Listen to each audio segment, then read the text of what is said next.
So kids have access to certain services if they're considered homeless. And so there's a definition of homelessness that schools will use to determine whether or not the child is homeless. And then if so, they have access to certain services at the school, for example. So in some cases, people, when they talk about homelessness, are often thinking about just sort of a normal day life. They may be thinking, oh, this child is unsheltered. In other words, this child lives outside and doesn't have a home at all to live in, like even a physical structure to live in, or they live in their car.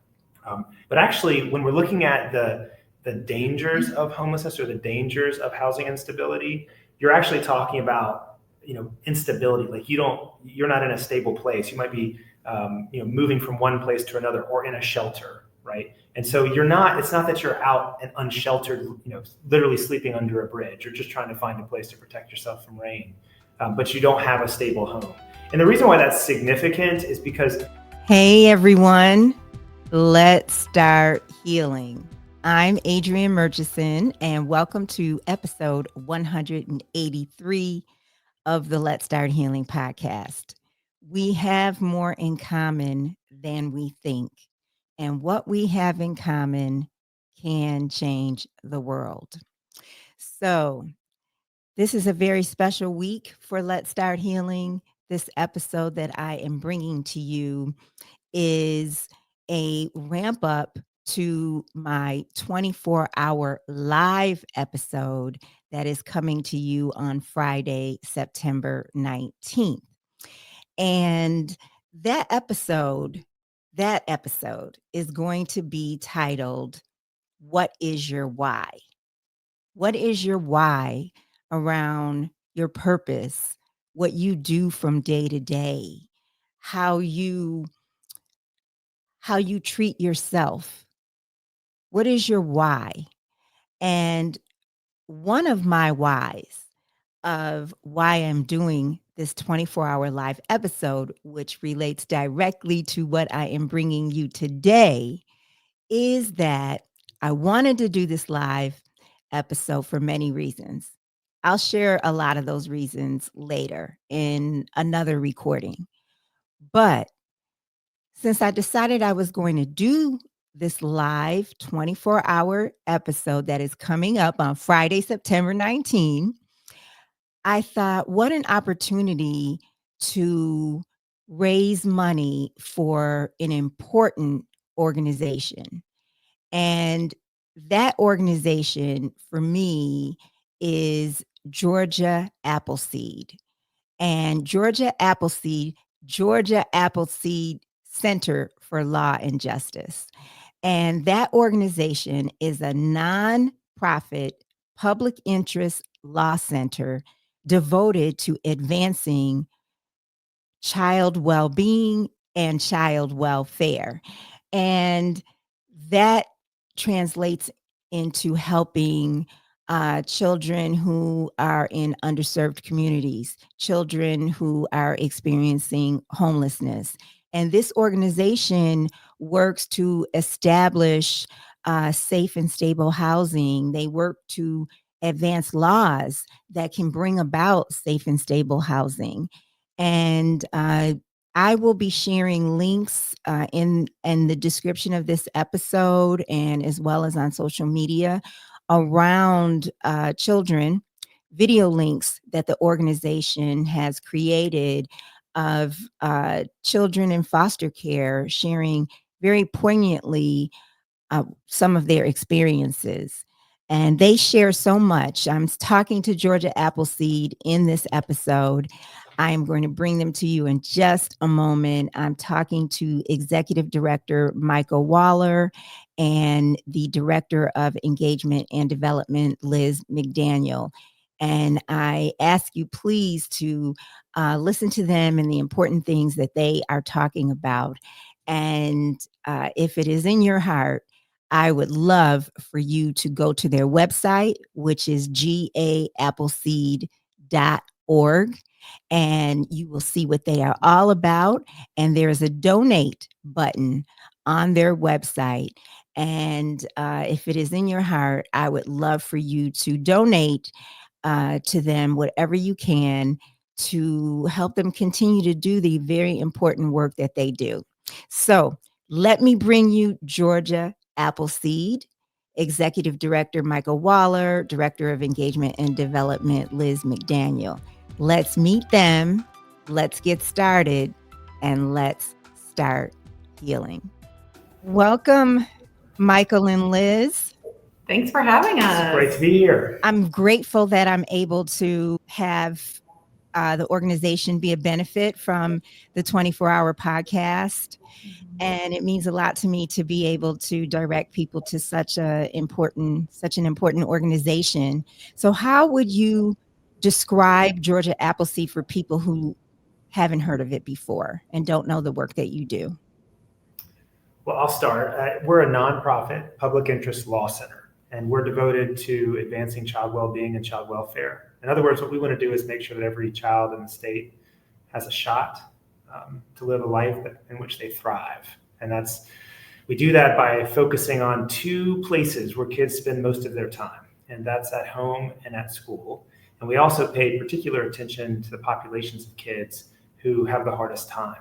And those are kids who, for no fault of their own, they have some obstacles in front of them because of history, marginalization because of their race or their background.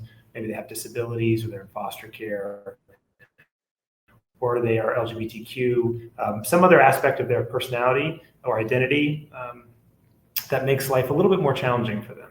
You have the housing justice segment, school justice, behavioral health, and fair project. Will you talk about those initiatives? Sure. So we have kind of two sides of the house, as you mentioned. We have what we would call housing justice and school justice. And that's because that's where kids generally are. They're at home or they're at school, right? And so we want to be able to succeed in both places. And so on our housing justice side, we are working with communities, with lawmakers, with judges, with families to help make sure that kids have safe and stable housing. Because we know that housing is one of the most important, what we call social determinants for child success. In other words, if a kid is not housed in a stable and safe place, they're going to have a hard time succeeding at school. And school is important, we know, because school helps prepare the kids to be adults, right? But it also offers other protective factors. So a stable and safe school environment where they have trusted adults and they feel safe and they're learning can protect them against some of the stresses, other things in their life that might lead to poor outcomes. So they might perhaps see the mental health challenges. And in fact, schools can provide, in addition to just that safe, stable environment where they have access and spend time with trusted adults and other kids, it can also provide, you can find direct services there. So they could find access to mental health services or physical health services in addition to the learning that's going on. Not to mention things like food. A lot of kids rely on school for access to food as well. So we want to make sure that the kids are able to stay in school, they have access to the services and supports that they need to succeed. And we want to make sure, just again to review, that they are in safe and stable housing. And those two things that come together, we think, and that's when we do that as a society, that's when kids have the best chance of graduating from high school and going on to, again, lead successful and hopefully happy lives. Yes, and is it true? I don't remember if I learned this through you or if it is true or through someone else. Is it true that a family that say they have nowhere to live other than a hotel, that the parents might not be considered homeless, but the children are considered homeless in that kind of circumstance? That's a really great question. So the definition of homelessness changes depending upon the program or the legal framework that you're in. So kids have access to certain services if they're considered homeless. And so there's a definition of homelessness that, because of federal law, and then state law plays a part in this too, that schools will use to determine whether or not the child is homeless. And then if so, they have access to certain services at the school, for example. So that term homelessness will differ based on why you're talking about the housing instability. So in some cases, people, when they talk about homelessness, are often thinking about just sort of a normal day life. They may be thinking, oh, this child is unsheltered. In other words, this child lives outside and doesn't have a home at all to live in, like even a physical structure to live in, or they live in their car.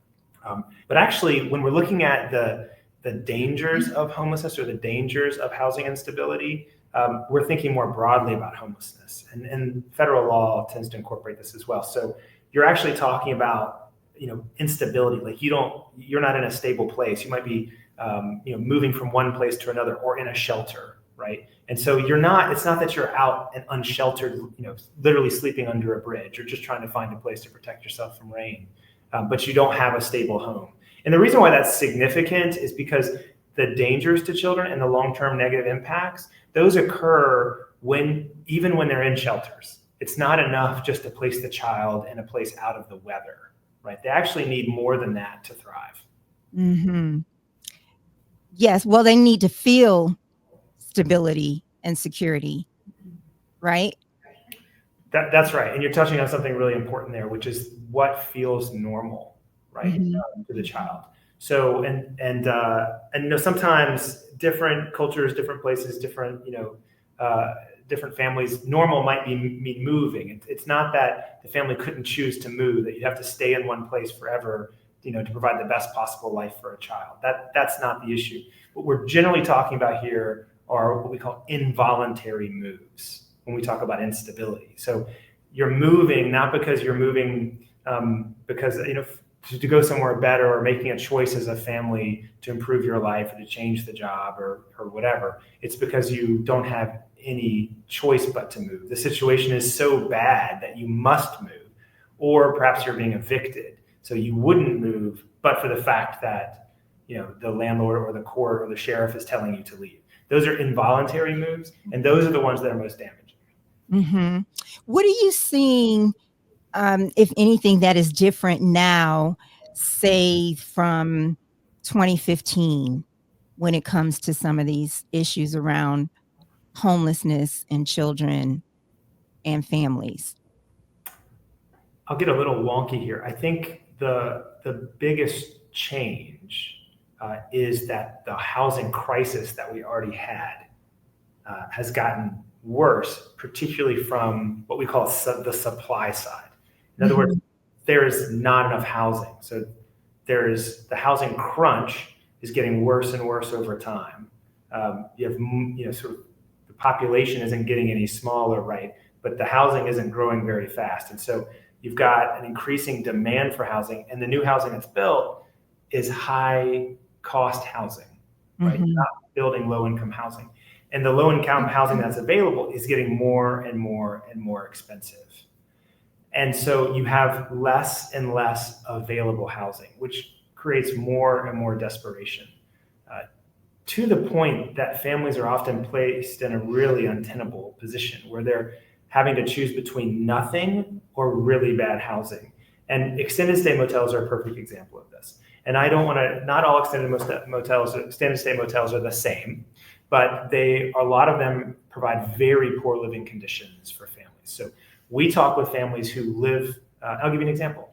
There's a woman, Miss Elizabeth Green. She's a grandmother. We interviewed her. She gave us permission to talk about her story.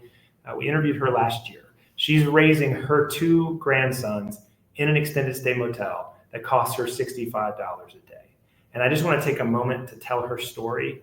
It only takes a moment, but I think it's worth it, because this isn't an unusual story. This is a story that a lot of families are facing here in this region right now in Atlanta. So right now, as I tell this story, there is Miss Green, but then other grandmothers living the same exact life. So Miss Green lives in an extended stay motel with her 2 grandsons. They're both middle schoolers, or older elementary middle schoolers. She gets up every morning, and it's a 1-room hotel room. I want you to imagine there's 2 kind of full or queen size beds in it, and wakes the kids up really early. She gets up herself at like about 5:30. She gets the kids ready for school. This is challenging because the building and the room is infested with pests, right? So she doesn't have a good place to store food that she feels safe storing food. And she has no cooking facilities. So they have sort of a half-working mini fridge, but she's afraid it's not cold enough to keep things like milk safe. So she's got a limited amount of types of food that she can offer these kids and nowhere to cook any food. And nonetheless, she gets them ready to go. She walks them to school. She has congestive heart failure and bad knees, so it's a difficult walk, a few blocks to school. And I went to where they live, and I walked this walk. And then, because it's a long way back to the hotel, she stays outside the school in whatever weather and asks people on the road for money to help her raise enough money to stay that evening at the motel. She hopefully raises sufficient funds to spend the night at the hotel, but at 3:30 she picks the kids up from school and walks them back, and then helps back to the room, helps them with their homework, gets them ready for bed, puts them to bed. They don't sleep in the beds, except they don't move the bedclothes because she thinks they're too filthy, so they sleep on top of the beds. Mm-hmm. And then the kids go to sleep after she's fed them something. She tries to provide a warm or hot meal that evening, each evening, but there's only a shared microwave in the hallway that they can use. She gets them ready for bed, and then she washes their clothes in the sink and hangs them to dry so they're ready for the next day to start. And she's been doing that for over a year. And I also say that Miss Green is an extraordinary woman. She's a former caterer, so I should say food is really important to her. So it really hurts her that she can't feed her kids. She's a beautiful storyteller. She's a wonderful person. She's very dynamic and active, and she is very much engaged with local organizations that are helping to provide her with relief. So this is not someone who is isolated, not able to talk or advocate for herself. This is what you can expect if you are very poor and you are able to advocate for yourself in the Atlanta region. She is one of the members of families that you all interviewed in Clayton County. Is that right? That's right. Yeah. Can you talk about that a little bit? Sure. Liz, do you want to chime in? Maybe talk about that a little bit? Sure. Yeah. So we hosted a housing testimonial session down in Clayton County with our partners, Hearts to Nourish Hope, and interviewed over 20 families about their housing experiences in Clayton County and what housing conditions were like. And we had some prompted questions, but it was really just a space for them to share what their experience was finding housing, sustaining housing, what the conditions were like. We came down with an idea of trying to get a better understanding of housing conditions, and really found a lot of families like Miss Elizabeth's that were living in extended stay hotels, and that kind of opened up a whole nother branch of housing concerns that we have been following since then. But incredibly resilient families that were so willing and open to talk about their stories, because they don't want this for the family that's coming behind them. And what we see is they just get stuck in a cycle where they're having to pay for a room day to day while also trying to save for a deposit for an apartment that could be upwards of $5,000.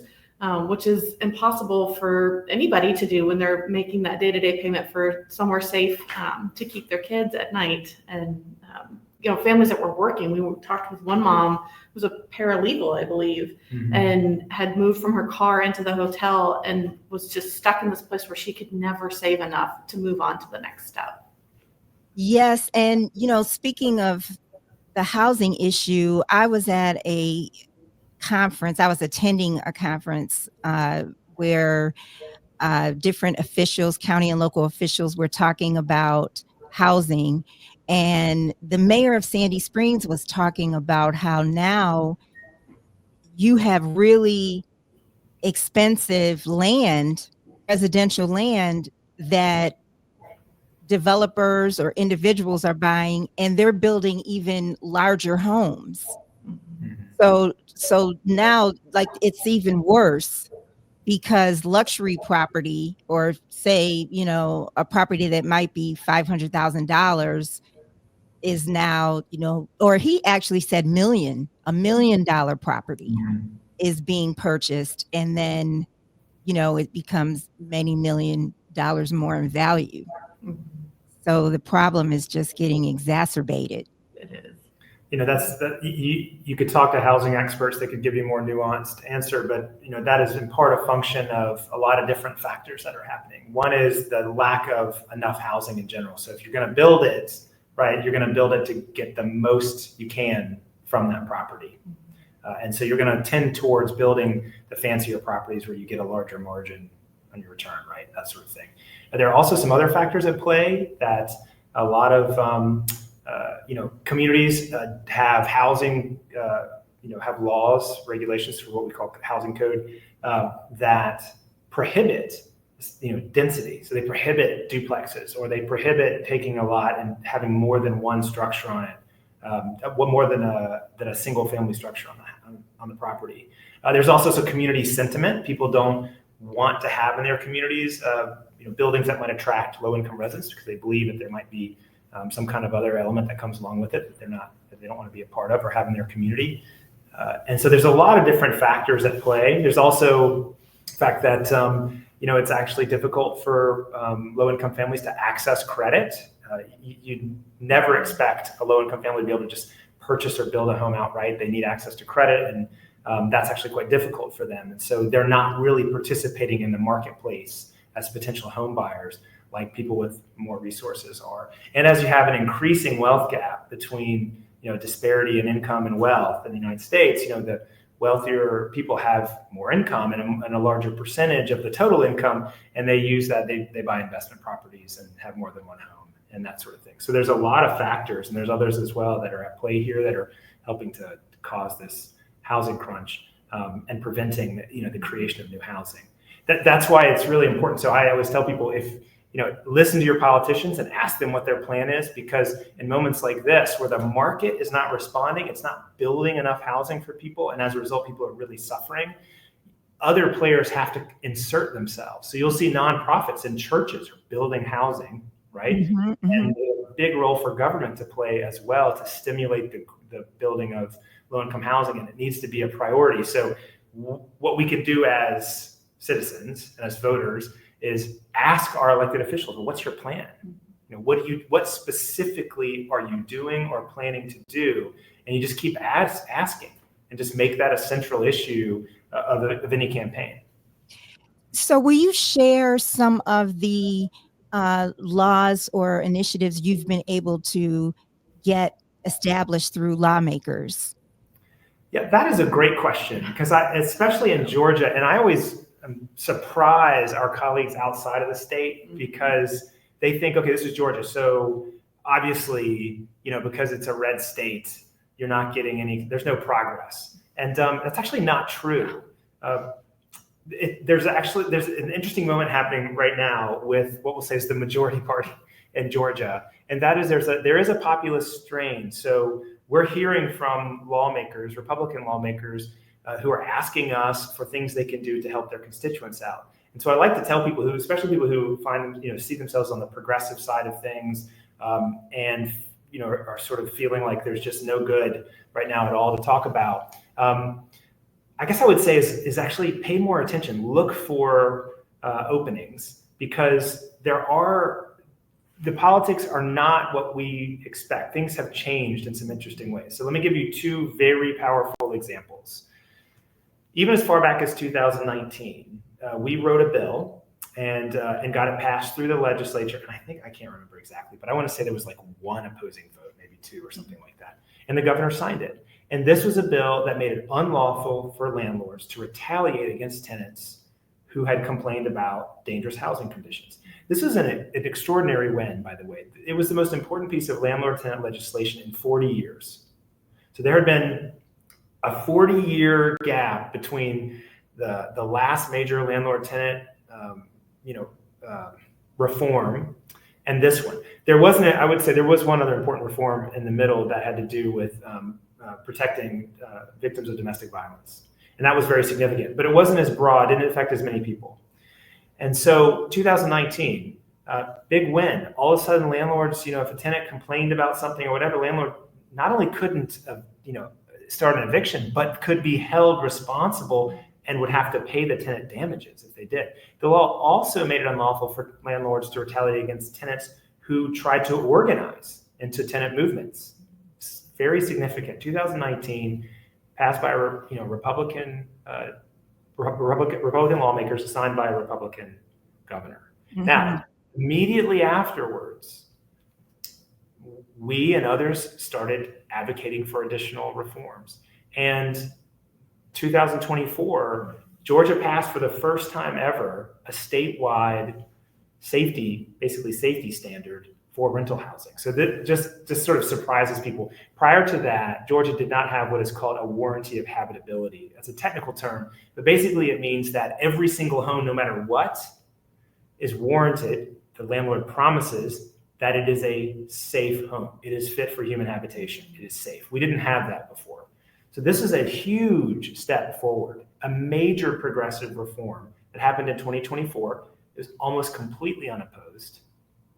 Went through the legislature. It was proposed by Republican leadership. They got a lot of input from community members, organizations like Georgia Appleseed and others. And it passed. It had some other reforms in it as well, like giving tenants a grace period to pay when they're late. There's some other things as well. So it's a very significant piece of legislation that passed. And this year, for us anyway, Georgia Appleseed has been about trying to help that be implemented properly. So educating judges and educating lawyers and educating tenants about their new rights and how to use them. But even this last year, in the most recent session, there was a lot of discussion, conversation among lawmakers and bills that were proposed and passed that had to do with landlord accountability. So there was a very vibrant conversation about, well, what about out-of-state landlords or landlords that own lots and lots and lots of properties who use technology and other ways of milking more money out of the tenants, right? I'd say even bilking money out of the tenants. Like these are fees that they shouldn't be charged, that are unfair or that were deceptive in some way. And what came out of that actually was, again, a discussion. There was a lot of bills. Some of them made it through committee and some didn't. But we actually did end up with another reform. And that was a bill that requires, for the first time ever, that landlords, if they have a certain number of properties, actually have someone that tenants can contact, a real person that they can contact and talk to make their complaints or discuss, the conditions of the rental home. And that we didn't have that before. And so it was often very difficult for tenants, particularly low-income tenants, to even contact anyone at all about a problem. We were in a community in Southwest Georgia and talking to the community members there, and there was a large apartment property for low-income tenants. The maintenance person lived 4.5 hours away. Mm-hmm. So when that person only came once a month, once every 2 months, and so the property just was never maintained properly, right? There's always something wrong. Things were just not fixed. That is, unfortunately, something we hear fairly frequently, in addition to landlords who give no one for you to really contact if there's a problem. And as a result, really serious conditions, what we call conditions issues, like the problem with the property, dangerous conditions, continue, including things as terrible as sewage coming out from another apartment into your own apartment, to your kitchen. We hear that very frequently. It's actually a common problem, and it's obviously, you can imagine, really dangerous. Yeah, it's horrible. You can imagine trying to live in a situation like that. So these kind of plumbing issues and other safety issues are unfortunately really commonplace in Georgia, and they're not getting better. So we're very hopeful that these laws will help.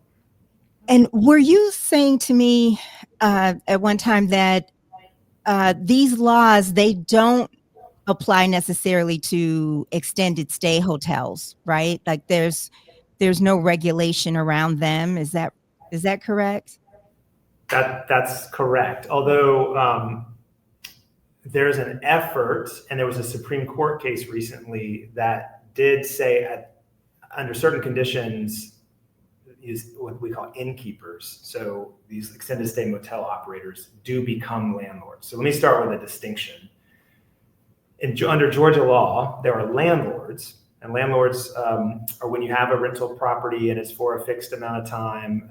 You have a tenant, the tenant lives there, and there's certain rights, right, that tenants have. Georgia, we're improving the situation slowly, but Georgia still ranks pretty low in terms of the balance of tenant rights to landlord rights. But there, tenants have certain rights around, mostly how and when they can be evicted. In Georgia, a tenant cannot be evicted without a court ruling, right? And you can only be evicted by the courts. Basically, they tell the sheriff or another law enforcement officer to go and effect the eviction. That's called a judicial eviction. Georgia does not, it's not legal to have extrajudicial evictions. And that's the legal term that means an eviction that a landlord just does on their own, right? So it just shows up and kicks you out, right? Locks the door, right? Those are for landlords. Innkeepers are folks who run motels and hotels. And there's a different set of rules that apply to them. And you can imagine why. In the classic situation where it's like, well, you're just staying there for a night. It doesn't seem right for you to just be able to, stay, never leave, and then the landlord has to go to court to get you out. That, a lot of people would say, oh, that makes sense. The problem is that now these innkeepers, so these people that consider themselves innkeepers and operate under that law, they own motels and extended stay motels, they are advertising themselves and taking on new families to come and live at their facilities who they know will be there for a long time, mm-hmm. and who then stay. So we interviewed a family who had been living in their motel room for 4 years. And there were other families living there when the mother arrived, and when she moved out, they were still there. So that means that you have these motel operators who know they have families who are staying stable and raising children in these facilities. And that means that at that point, it's very inappropriate, to say the least, and dangerous actually, to just say these people have no rights and we can just come and lock the door one day or hire somebody to come and clear out all their stuff and put it on the street without any kind of oversight. That's actually dangerous, and it affects a lot of families. So in Clayton County alone, I don't have the figure exactly correct because I don't have it here, but I think there's something like 200 plus school bus stops every day at extended stay motels in Clinton County alone. Right. And so I think that may correspond to like 38 mm-hmm. different locations.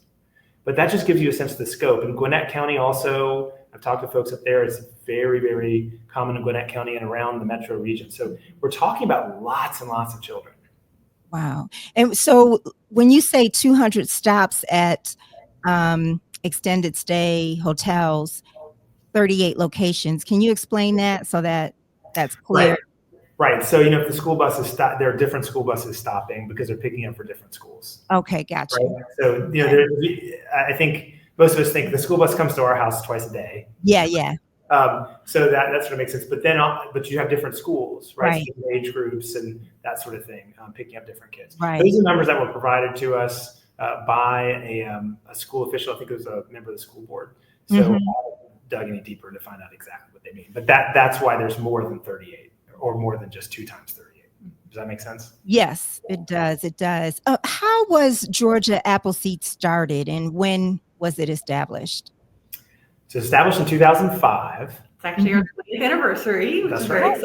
Fantastic. It's been around a long time. And it was founded by a group of primarily lawyers in Georgia. And our founding executive director was a retired juvenile court judge named Sharon Hill.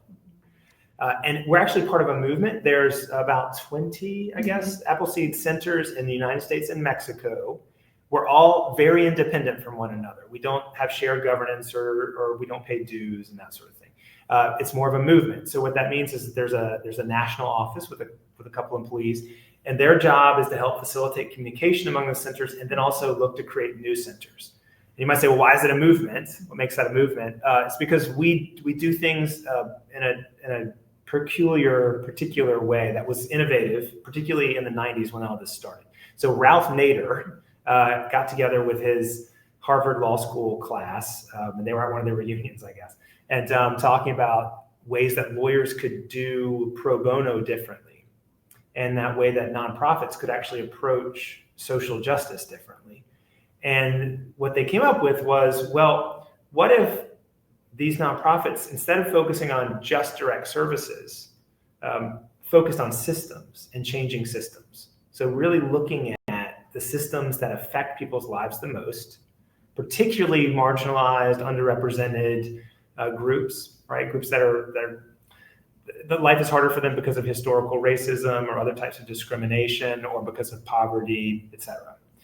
And then looking at the system as a whole and doing a deep study of that, and then using lawyers, pro bono support from lawyers to do that. So traditionally, the law has been an area in which the professionals provide a lot of donated services. It's kind of unusual in a way.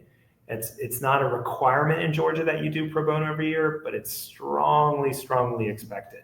And so, but traditionally that has been taken the form of individual cases, right? You take cases, like you might represent a tenant in court. You might represent a domestic violence victim, right? So you might take on a big capital defense case, those kinds of things. Here, the idea was, what if we asked lawyers to, instead of taking individual cases, to do research and analysis, draft laws, interview people, find out more, help us understand how a system works and the best way to reform it. Mm-hmm. So they started, and they've now expanded again to these 20 states. So Georgia Appleseed, we were founded in 2005 by Sharon Hill and the founding board. And we took on a variety of different types of reforms over the years, including rewriting the Juvenile Justice Code. We were a big part of that effort. 2018, the organization decided to focus exclusively on children and youth. Mm-hmm. And we thought that the state needed a law center focused on children and youth. And we already had a strong and tradition and reputation in those areas. And so we began to exclusively focus on children and youth, particularly what we call housing justice. We have what we call the Georgia Appleseed Way, which means that every project that we do in housing justice or school justice, so maybe for example, we're focused on school-based behavioral health, like increasing the number of schools across the state that provide behavioral health services. Or we're looking at reforming how schools approach discipline, so fewer kids get suspended or expelled and teachers feel supported in the classroom. Whatever the project is, it has three components always. So there is a direct connection component. So sometimes that means just direct legal services, like a family comes to us, or an organization refers a family or a child to us and says, this child is struggling at school, they're about to be expelled or suspended, can you support them with legal services? Then the second part of the work always is what we call growing the community of advocates. And that's talking to members of the community like you, doing trainings, providing resources, educating lawmakers, just trying to grow the number of effective advocates for children in Georgia. And the third component is that systems change we talked about. So taking what we learn from the families, what we learn from working with other caregivers and teaching them to advocate better, up to lawmakers, sometimes at the state level, sometimes federal level. Oftentimes we're working in local communities with government officials there to help them find a path to reform that reforms or changes the system so that it improves children's lives. Mm-hmm. But sometimes that takes some really fun, interesting forms, particularly that direct connection piece, because we have to find out as much as we can from as many different people about what their lives are like and what they need. And sometimes people don't want to talk to us directly. So Liz leads a really exciting program that's represented behind us. So I'll just I'll let you. Okay. Yeah. So this is the artwork that you see here is a portion of what we call our See Me project. And it's like Mike was talking about, especially kids, youth don't always want to have to share their story verbally or in person over and over and over again. That can be re-traumatizing for a child, especially a child who is in foster care or facing adverse experiences. So we have created this project as a way for them to share their story and to express how they're feeling about their experience of going through foster care or housing insecurity in a way that feels comfortable to them. And that's through art or poetry or video creation. We've had this project running for 3 years now, and we have over 30 pieces from different children, mostly in South Georgia, who their only prompt is, tell us what you think people want to know about your experience, or what you want people to know about your experience. And so the two examples that we brought today, we have the duck pond over here, and it's a young woman, Erica, and she has this very charming opening line because she has some audio and a video that goes with her art piece that says, we're all just ducks. We're just swimming in a pond. And she talks about the ripple effects as we are going through life and how a ripple effect can, one small act can change a child's life. We have this growing piece over here with a very sweet young lady, Kira, who talked about coming into foster care and how scary it was and how alone she felt and how it impacted her self-worth and how she looked at herself. And through the connections that she made through seeking care and the positive adult influences in her life, she started to grow and expand, and there was light brought into her life. And then she wants to do the same for other young women, bring light and help them grow their self-esteem and their self-worth. And what's really incredible to me is the kids' stories are so different. You have kids that talk about their experience in, being taken away from their parents through foster care, or living in unstable housing, or struggling with mental health and not wanting kids at school to find out that they're in foster care. But at the end of the day, each child is talked about the hope that they see for their future. They're not just talking about, oh, woe is me, this horrible thing happened. They're talking about, when I grow up, I want to be, and it's not just I want to be this profession, it's I want to be kind, I want to help others, I want joy in my life, I want to raise a family. So you really see not just this resilience, but this hope come through their artwork, which is really incredible. Is this the Pieces of Life project? It is. It is? Yes. And I will direct people to that. It's so powerful. And I really appreciate what you said about making the point of them not telling their story over and over again. Yeah. I think that's something that a lot of us might not think about.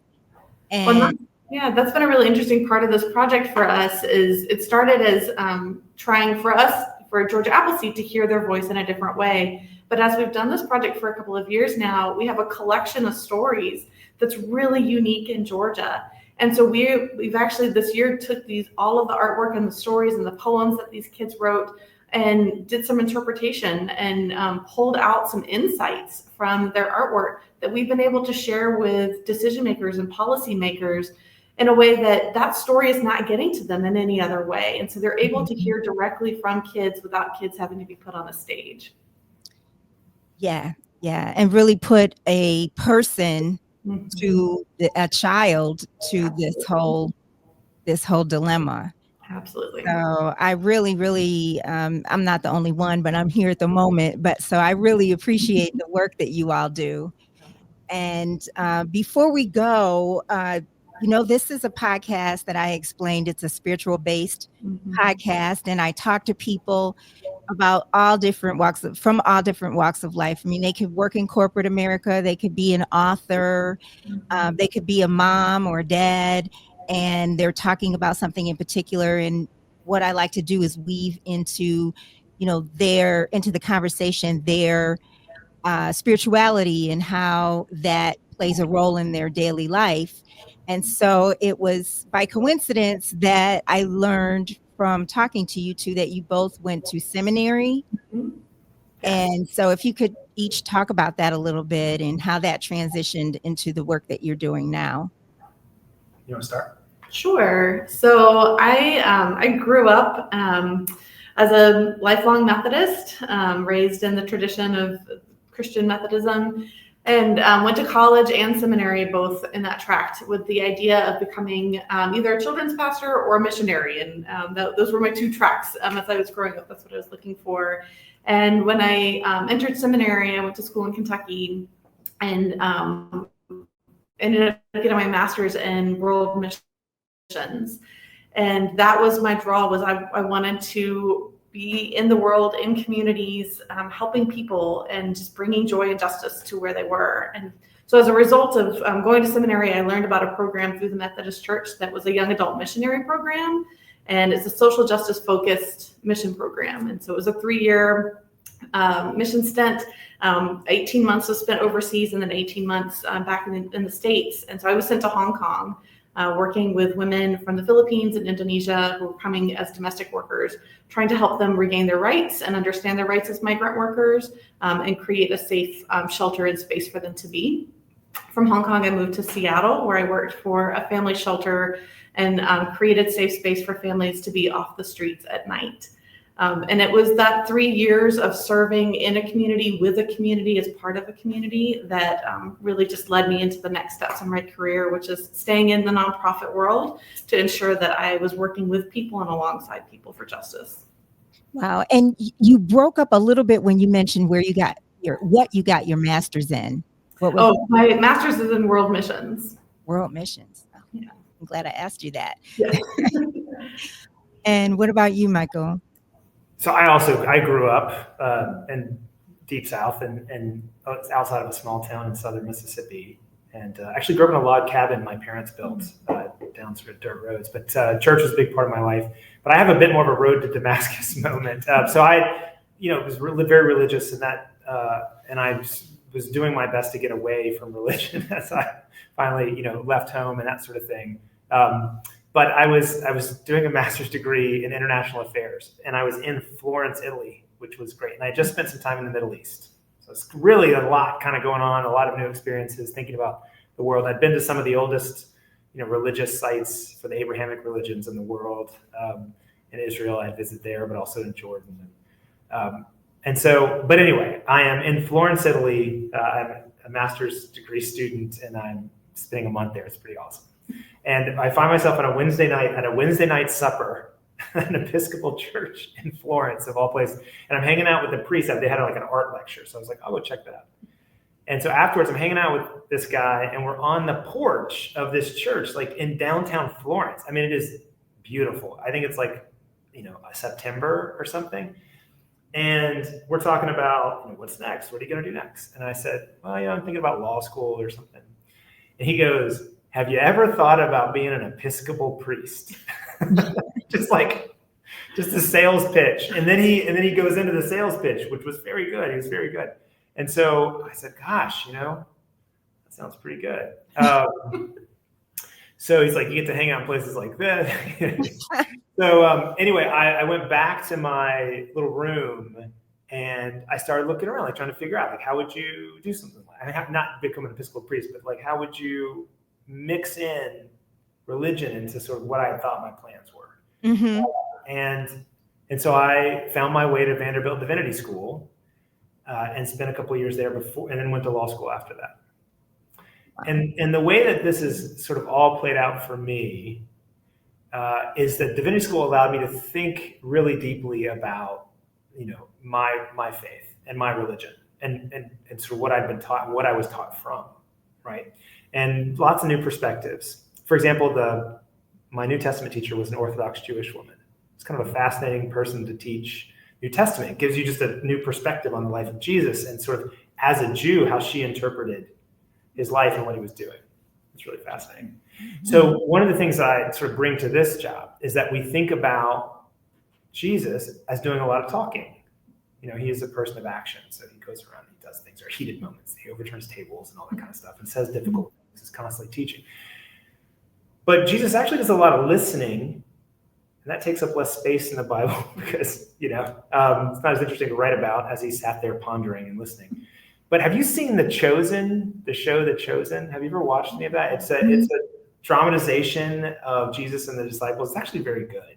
I don't think so. I actually just saw that thumbnail last night, and then I thought, did I see this already? But I don't think I saw it. It is surprisingly good, because most time these sort of dramatizations of the Bible are pretty stiff and hard to watch. This one's actually pretty good. One of the things that you see in the personality of the character that is Jesus is a lot of listening. And it begins to really make sense how this person interacted, moved through the world to actually sort of see it happen. And the humor that he had probably brought with him in order to relate to people, and how he related to this group of misfits that were following him around. But he does a lot of listening to people. And so one of the things that I think I bring to this job is it's not necessarily my inclination, my personality is to talk. Obviously, we've heard a lot of that. But what I've tried to build into this organization, and I have great partners like Liz and Darlene who runs our programming and other folks, is that the organization does a lot of listening. And in fact, we have a rule that says you can't have a policy position, you can't try to affect change unless what you're proposing comes from a family, comes from someone in community. Our job, we're experts, great. But our job is actually to translate what they're telling us what they're telling us they want. So let's say there's an obstacle they're trying to overcome, or there's something they want to accomplish. Our job is to translate that into policy language, not to come up with that idea for them. And so for me, one of the biggest ways that Christianity in particular plays out and how I try to run this organization in partnership with Liz and with Darlene and with Kate and others is by making sure that we're listening.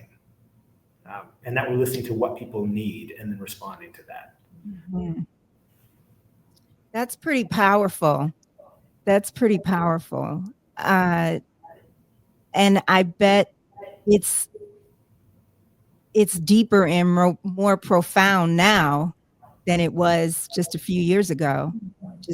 I would imagine. Yeah, it can be hard. because I'll just, we are on the progressive left as an organization. I mean, in terms of the solutions that we propose, usually we're nonpartisan or apartisan. We're very pragmatic, but oftentimes the solution that we propose is one that people would recognize as like a progressive solution, right? We would say, hey, the government should do more. They should support more, or protect the weak in some way, or protect the people in need from sort of more powerful business interests, for example. I try to like avoid those tags, but I just sort of I think people would sort of see it that way. Yeah. But the challenge for us sometimes is with our sister organizations and other people on the left who see themselves on the left. And then when we say, oh, we can't follow you down whatever path you've created, or that you're saying is the right way to go, because we've talked to the community and they haven't told us that they want that. And so we're sticking tightly to what we have heard. That can be very challenging. On the other hand, it also means that when we speak in a way that's actually very disciplined, and it's often very focused, and we talk about exactly what we want. We don't say, hey, we want you to change the world in this way, make the world better, and go do this and go do that. We say, we've heard from the community, they want this particular change. They want to be able to safely report or safely call code enforcement and tell them that the home is dangerous. Yeah. That's specifically what they want. And so they've told us that, and we have now drafted a law for you. We're not complaining to you. We're not telling you that you should change who you are. We're not telling you you're a terrible person. We're telling you that the community has spoken to us. They've told us what they want, and we have translated that into a statute, and we want you to pass it.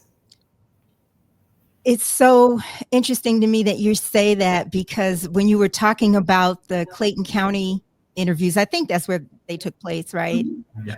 I was wondering how they felt. Did they feel empowered, or were they really moved and appreciative of their being able to express their voice and their needs? And did they feel, voiceless before having met you all? We started all of our interviews by introducing ourselves, who we are as an organization and as individuals, and why we were there, and collecting their stories. And we didn't want to put them in a place where they felt like they were sharing their stories and it was just going to go into this void and not go anywhere. And so we were really clear that the information that we were collecting, the stories that we were hearing, we wanted to pull together so that we could take them to policymakers and to the legislature and make change that will impact their family and the families that come behind them.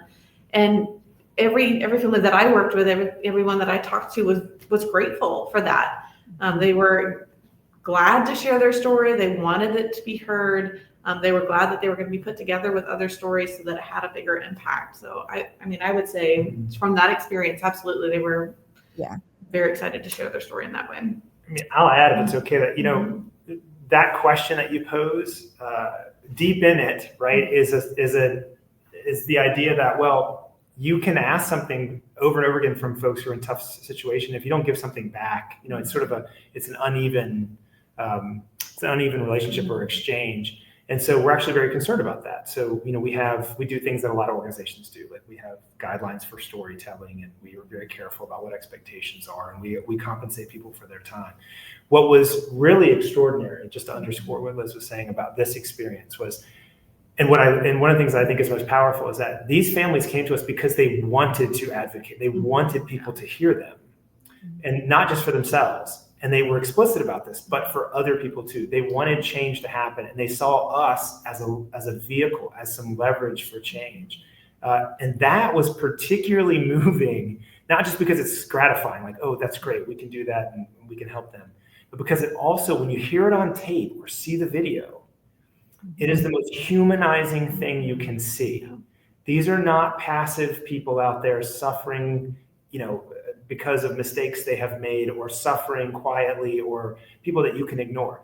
These are people just like you. They sound just like you, and just like you would sound if you were in their circumstances.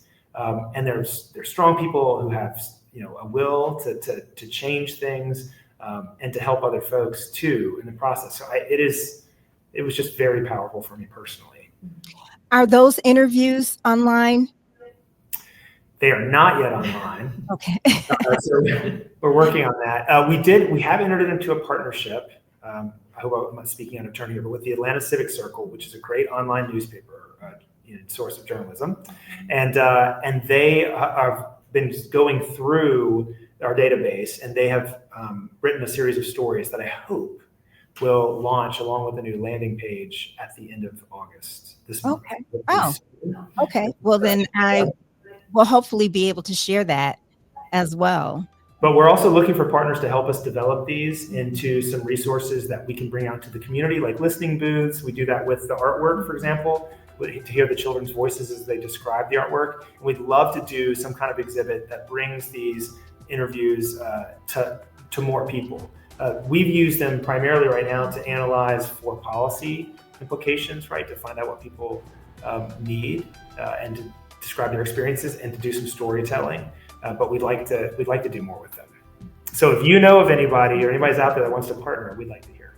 I will give that some thought and share that information. And I really appreciate your time. And again, I can't say enough, the work that you do. I know that it's not easy and it takes a lot of commitment. So thank you for what you do. And thank you for this conversation very much. Well, thank you. It takes a community to do this, and you're now a part of that community. So Yeah, it's been a real pleasure. Thank you.